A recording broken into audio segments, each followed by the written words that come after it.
Telugu Desam party, Janasena party ఈ గోడకు క్రాకులు ఇస్తున్నటువంటి దృశ్యాలు ఇప్పుడు కనబడుతున్నాయి.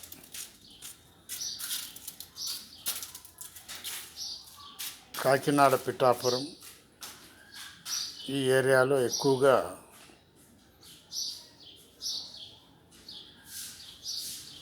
తెలుగుదేశం, జనశక్తి, జనసేన గోడకు క్రాకులు ఇచ్చినట్టుగా వార్తలు వస్తున్నాయి.